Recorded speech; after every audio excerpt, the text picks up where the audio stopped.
"Good heavens," drawled the Duke of Longmoor, loud enough for the nearest dozen guests to hear. "Someone has let a governess in wearing a curtain. Tell me, madam, did you sew that yourself, or did you lose a wager?" The laughter went round the drawing-room of Longmoor House like a struck match, and Hester Cade stood in the center of it in her plain gown of pale grey muslin, and did not so much as blink. Julian, Duke of Longmoor, was pleased with himself. He usually was. He had inherited young, married a fortune, buried the fortune's owner without excessive grief, and spent the years since as the acknowledged arbiter of everything that signified in 3 counties, whose blood was good, whose gown was fashionable, whose presence at a gathering could be borne and whose could not. It was a small kingdom and a mean one, but he ruled it absolutely, and he had built it on precisely this: the sure, cruel instinct for the weak spot, the public word that made a room laugh at someone else's expense. The woman in gray was an easy mark. She had come as the guest of his cousin, some connection of a connection, a Miss Cade of no fortune and less fashion, and she had walked into his glittering rooms in a gown so plain among all that silk and gauze and spangle that it had struck him at once as an offense or, better, an opportunity. So he had made his little remark and the room had laughed, and now he waited for the delicious next act, the flush, the stammer, the flight from the room. It did not come. Miss Cade looked at him. She was not beautiful in the way his kingdom prized: no rouge, no ringlets, a grave and level face, but she looked at him with a composure so complete that it was, briefly, unnerving. "I sewed it myself, your grace," she said. Her voice was low and clear and carried further than his had. "Every stitch. I am glad you noticed it. Most people do not know how to look at a plain thing well made." And she inclined her head, precisely as much as his rank required and not 1 degree more, and turned back to his cousin as though the Duke of Longmoor had asked her a dull question about the weather and been answered. The room did not quite know what to do. The laughter faltered. Julian felt, for the first time in a long while, the particular heat of a barb that has not landed, worse, that has been caught in midair and handed politely back. He covered it with a thin smile and moved on, and told himself the woman was merely too stupid to know she had been insulted, and did not believe it, because stupidity does not look at a duke like that. He watched her the rest of the evening. He could not help it. She did not court anyone. She stood a little apart, spoke when spoken to, and he noticed, because he noticed everything in his kingdom, 3 separate women crossed the room over the course of the night to speak to her quietly, and each time their eyes went to the plain gray gown, and each time Miss Cade said something low, and each time the woman went away looking thoughtful. He did not understand it. He filed it away, irritated, and by the end of the night had half decided the woman was a fraud of some kind, and wholly decided that he disliked her. He would have thought no more of it. Miss Cade left the next morning, and his kingdom rolled on, but that his kingdom, like all small kingdoms, existed at the pleasure of a larger one. 3 weeks later the Queen came to the county. She came to open the new assembly rooms at Marchbourne, a progress of enormous consequence, and every family of standing for 40 miles bent the whole of its energy toward being seen, being noticed, being, if fortune smiled, spoken to. Julian, as the county's first duke, would of course be presented. He dressed with more than his usual care. He was, whatever else, a man who understood the machinery of consequence, and he intended the Queen to carry away an impression of the Duke of Longmoor as the natural sun around which his corner of England revolved. The assembly rooms blazed. The Queen, a small, sharp-eyed woman of formidable presence, who missed nothing and rewarded nothing without cause, moved down the receiving line with her ladies, and the county held its breath, and Julian took his place near the front, confident of his moment. The Queen came to him. He bowed to precisely the correct depth. She gave him 3 words and a glance that assessed and dismissed him in the same instant, and moved on, and Julian felt the sting of it. 3 words, when he had prepared for a conversation and covered it, and turned to watch where her attention would land next, so that he might attach himself to it. Her attention landed on a woman in gray. It was Miss Cade. She stood along the wall among the lesser guests, in a gown of the same pale gray, plain among all that finery, and the queen, moving down the room, stopped. She stopped so abruptly that the whole procession behind her checked and rippled. She looked at the gray gown for a long, deliberate moment. And then she said, in a voice pitched to carry, for the queen had spent a lifetime making herself heard, "Now that is the finest made gown in this room." The assembly rooms went utterly silent. "Come here, child," the queen said, and Miss Cade came and made a curtsy of such correct and unhurried grace that Julian, watching, felt a cold premonition begin.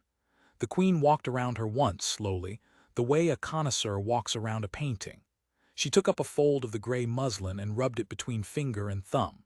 She examined the set of a sleeve, the fall of a hem, a line of stitching at the bodice so fine it was nearly invisible. "There is not a wasted stitch on you," the queen said. "No trumpery, no spangle, nothing to hide poor work, because there is no poor work to hide. This is the hand of a real artist. I have been dressed by the great houses of 2 capitals, and I have not seen better." She looked up sharply. "Who made this? Name the woman, I will have her." And Hester Cade lifted her grave, level face, the same composure with which she had once handed a duke his own insult back across a crowded room, and said clearly, so that the whole silent assembly heard every word, "I made it, your majesty. I made it myself. I make all my own gowns and a good many others besides, for I keep myself by my needle. My name is Hester Cade." The queen's sharp eyes brightened with genuine delight, the delight of a powerful person who has, unexpectedly, found something real in a room full of arrangement. "Do you," she said, "by your needle, and no one has thought to make anything of you before now." She glanced down the frozen, gorgeous, useless length of the room, and something scornful crossed her face. "No, I see that they have not. Well, they will now." She took Hester's hand. "You will come to me at the palace, Miss Cade. You will dress my youngest daughter for her presentation, and if the work is what I see before me, you will not want for custom or for consequence again as long as you live. A gift like yours has no business standing along a wall in gray while its betters strut in bought French lace." The county had never heard the queen call a seamstress the better of its finest families. It would be a great while recovering.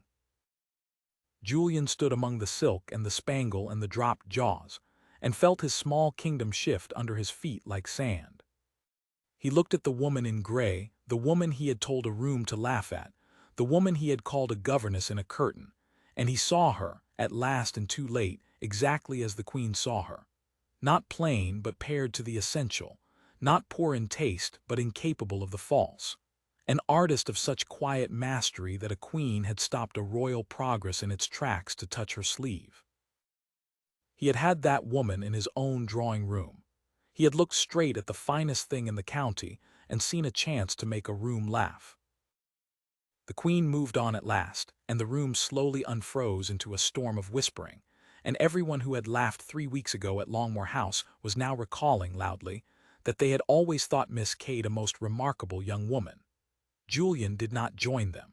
He stood a moment longer, and then he did a thing he had not done in 20 years of ruling his mean little kingdom. He crossed a room to a person he had wronged, in full view of everyone, to say so. Hester watched him come. She did not smile. She did not flee. She simply waited, level as ever, and when he stopped before her, the nearest guests fell silent to hear what the Duke of Longmoor would say to the woman he had mocked. "Miss Cade," Julian said, his voice was not the drawl now. "3 weeks ago in my own house I told a room to laugh at you. I said you were a governess in a curtain. I said it because it was easy, and because I have spent my life saying easy, cruel things and being applauded for them, and because I looked at the best-made thing in the county and was too small a man to see it." He paused. It cost him a great deal, and everyone watching knew it. "I was wrong. Completely and publicly, and I find I would rather be wrong out loud than let you carry that insult one step further into the life you plainly deserve. I beg your pardon. I do not expect you to grant it. But I could not let the queen alone be honest in this room." For a long moment Hester Cade only looked at him, and Julian, who had never in his life waited on another person's judgment, waited. Do you know why I did not blush that night? She said at last, quietly, so that it was for him. When you made your remark, it is because a woman who has kept herself alive by her own hands since she was 17 learns very quickly whose opinion is worth a blush and whose is not. Yours, your grace, was not. She let that stand a beat. But it is worth something, I think, that a man who has spent his life being applauded for cruelty should choose once to be humbled out loud instead. That is harder than 100 easy jibes. So, yes, I grant it, not because you deserve it, because you tried, and trying is rarer than you know. It was not forgiveness that flattered him. It was the other, cleaner kind, the kind that requires a man to become better if he wishes to keep it, and Julian, to his own great surprise, found that he wished very much to keep it. He did not win her in an evening. A man does not undo 20 years of smallness with one honest speech, and Hester Cade was not a woman to be won by a duke's late attention when she had a queen's patronage and no need of him at all. She went to the palace. She dressed the young princess for her presentation, and the work was everything the queen had seen and more. And by the year's end the name of Hester Cade was spoken in the great houses of the capital, with the reverence once reserved for the French houses whose lace she had quietly bettered all along. But Julian did not go back to being the Duke of Longmoor of the mean little kingdom. He found he could not.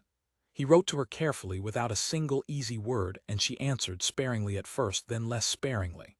He came to the capital and did not drawl at anyone. He sat in the corner of her workroom, where great ladies now begged for appointments, and watched her hands make beauty out of plain cloth, and slowly, stitch by stitch, learned to be a man worth her time. And Hester, who had known exactly what his opinion was worth on the night they met, watched it grow into something that was, at last, worth a great deal. They were married in the spring, quietly, in a chapel with no spangle in it. She wore a gown of plain pale gray that she had made herself, and it was, everyone agreed, the finest made thing in the room, and Julian looked at his bride walking toward him, and thought that he had once told a whole drawing-room to laugh at the best thing that would ever happen to him, and had very nearly succeeded in laughing it away. "I have been thinking," he said to her afterward low, "of the night we met, of what a fool I was." "You were," Hester agreed serenely, taking his arm. "But you are not the man who made that remark. I would not have married that man. I married the one who crossed a room full of people to unmake it, which took a courage the first one didn't have." She looked up at him, grave and warm at once. "I keep myself by my needle, husband. I mend things for a living, but you are the only man I ever met who mended himself. That is the finer work by far. I could not resist it." And the Duke of Longmoor, who had ruled a small kingdom of cruelty and lost it in a single royal afternoon, discovered that he had gained, in its place, the one thing his kingdom had never once contained, and would not, for all the world, have taken the old life back.